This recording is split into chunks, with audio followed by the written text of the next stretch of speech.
GOAT topic is probably the hottest topic ever, right? Yeah. And I feel like it's so different depending on what era you're in. I don't think so. No. No, I think most people would say Michael, even your generation. Having said that, what I don't like about the GOAT conversation is that people believe if you pick someone, it's taken away from the other guy. It's not. I mean, I think LeBron's going to have the greatest career, or has already. Yeah. He has the greatest career to ever have. And actually, Kareem is second, in my opinion, as far as length of career and done all these great things. What's the one stat? And I'm killing it, so it's going to be wrong. But I think there's 5 players that have won the MVP in the regular season, won the MVP in the finals, won the scoring title, was Defensive Player of the Year, made the defensive team. And you know who the 5 are? Michael Jordan, Michael Jordan, Michael Jordan, Michael Jordan, Michael Jordan. Really? That's wild. Before we watch the next clip, I just want to say that all these coaches and GMs, they are allowed to have their own opinions in regards to the GOAT debate.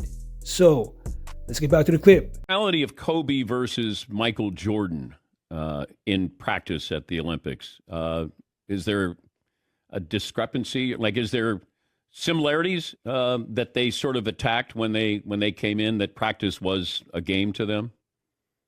No, I think they're probably two of the most similar great players in the history of our game. I mean, and one, they really, they were just super talented, but they were also incredibly prepared. And I don't think anybody was any more competitive than those two guys. So they were that all the time. That was their personality. And when they were on the court and it meant something in practice or in a game, they were all business. They wanted to be great, not good. I mean, they wanted to win, but and they wanted moments. They were never afraid of a moment.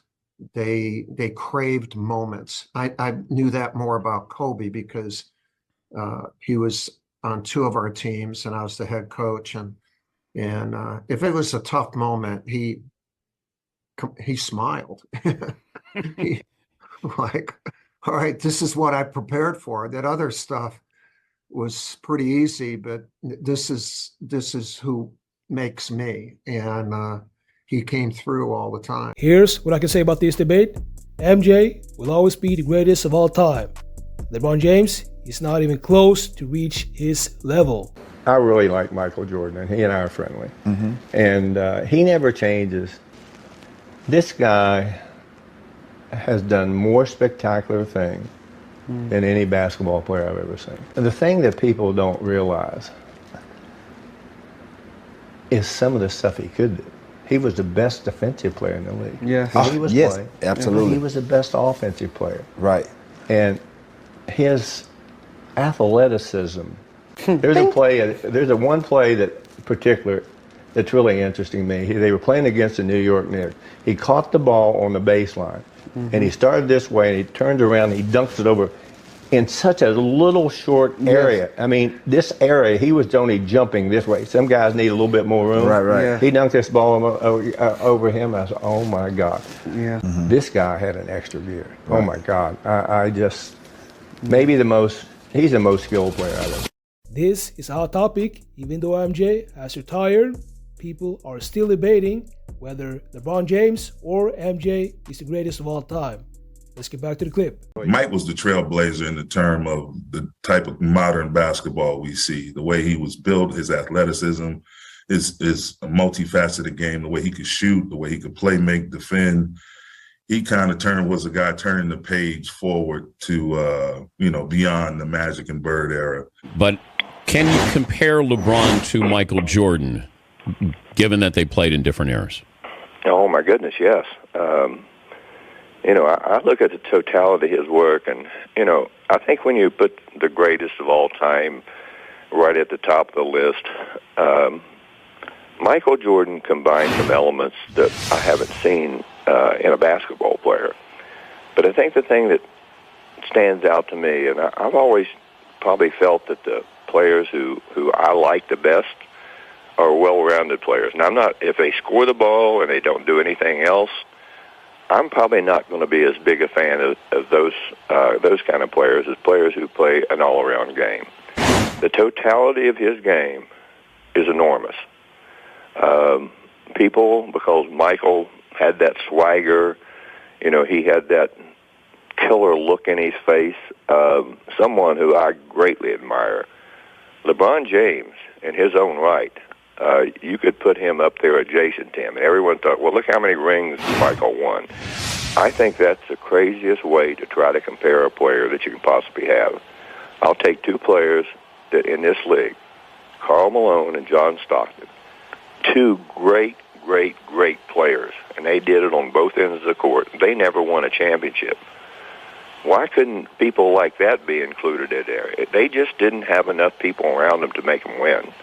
And all these players that have played and won a lot, their totality, their game had to be enormous to help win those championships. But you have to look at the people they played with. My goodness, some of the greatest players that ever played.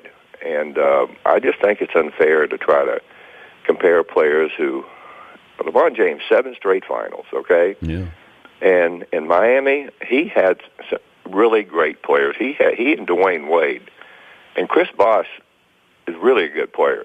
But I didn't feel that he was in their caliber. But with them, he was just better with them. Because when he was in Toronto, he didn't have the same supporting cast. And he played his fanny off there, but he didn't have the same supporting cast. And that supporting cast is what's going to get you to the very zenith in terms of winning championships. I know guys that won 4 or 5 championships never got off the bench. And does that make them great players? No. The people who lifted the bulk of the weight were the ones that got them there. Hey, what's up, y'all? I want to thank y'all so much for tapping into my channel. I appreciate y'all so much. And the clip I just show y'all, that was people around LeBron James, and they were giving their verdict on who's the greatest of all time. Some people claim that LeBron James is the greatest of all time, and some people claim that MJ is the greatest of all time. I think that we all can agree that most people think that MJ is the greatest of all time. And that's what I think. I think MJ, he will always be the greatest of all time. And LeBron James is not even near his level. And it actually took LeBron James over 7 years to break one of MJ's records. That just goes to show that LeBron James is no MJ. But even though LeBron James is not the greatest of all time, he's still an all-time great. And in history, he will be remembered as number 2 after MJ. And that's not bad at all. And we all appreciate what LeBron James has done for the sport. And I can say that I think he can play maybe 2 more years. Then he's going to retire. And that's going to be a sad day for the NBA community, for all the fans. And, in history, he will be remembered as number 2 after MJ. And that's not bad at all. And we all appreciate what LeBron James has done for the sport. And I can say that I think he can play maybe 2 more years. Then he's going to retire. And that's going to be a sad day for the NBA community, for all the fans. And, that's how it is. You can't play forever. So let me know what you think about this. Make sure to like this video and subscribe. And I'll see y'all in the next videos.